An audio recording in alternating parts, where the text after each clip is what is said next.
नमस्कार, वर्षाच kitchen and ब्लॉगमध्ये आपलं स्वागत आहे. आज आपण काय पाहणार आहोत? नारळ पाणी. नारळ पाण्यामध्ये खूप लोकांना गैरसमज आहे, ह्याने पिऊ नये त्याने पिऊ नये. तर नारळ पाणी कोणी प्यावे आणि कोणी पिऊ नये हे मी या व्हिडिओमध्ये सांगितलेलं आहे. तर तुम्ही या व्हिडिओमध्ये पहा. नारळ हे खूप पौष्टिक आहे आणि खूप ऊर्जा मिळते. तर पुढे पाहूया आपण नारळाचं पाणी. नारळ पाणी सगळ्यांसाठी फायदेशीर असते आणि फायदेशीर असलं तरी लोकांसाठी काही त्रासदायक पण असू शकतं, तर विषासारखं वाटू शकतं काही लोकांना. चला तर आता आपण सोप्या भाषेत सांगूया. आणि कोणाला नारळ पाणी टाळावं? किडनीचे रुग्ण जे असेल त्यांनी पाण्यामध्ये पोटॅशियम असते नारळाच्या पाण्यात, तर जास्त असल्यामुळे घेतल्यास किडनीवर ताण पडू शकतो. लो ब्लड प्रेशर असेल तर त्यांनी BP कमी होतो नारळ पाणी पिल्यानंतर. आधीच BP कमी असेल तर चक्कर येऊ शकते. डायबिटीस असणारे नारळ पाण्यामध्ये नैसर्गिक साखर असते, जास्त घेतल्यास साखर वाढू शकते. सर्दी खोकला असताना नारळ पाणी थंड असतं. काही लोकांमध्ये सर्दी वाढू शकते.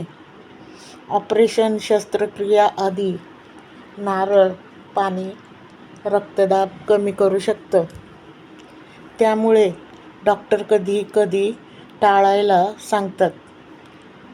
जास्त घेतल्याने नुकसान, पोट बिघडू शकतं.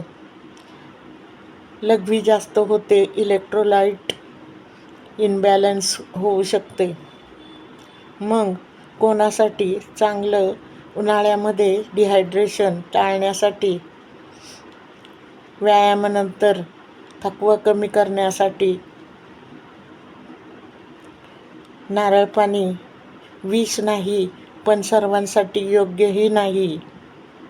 योग्य प्रमाणात एक ग्लास घेतला तर फायदेशीर आहे.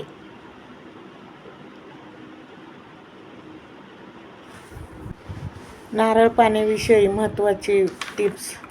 नारळ पाणी हे नैसर्गिक एनर्जी ड्रिंक आहे. उन्हाळ्यामध्ये शरीर थंड ठेवण्यासाठी खूप उपयोगी पडते. सकाळी उपाशीपोटी घेतल्यास शरीर डिटॉक्स होण्यास मदत होते. डिहायड्रेशन, पाण्याची कमतरता दूर करण्यासाठी उत्तम उपाय. पोटाच्या तक्रारी, ॲसिडिटी, गॅस कमी करण्यासाठी मदत होते. त्वचेसाठी खूप चांगले आहे. ग्लो वाढवते. वजन कमी करण्यासाठी ही मदत फायदेशीर होते. Low calorie drink. व्यायामाने तर पिणे शरीराला एनर्जी देते. ब्लड प्रेशर कंट्रोलमध्ये ठेवण्यास मदत होते.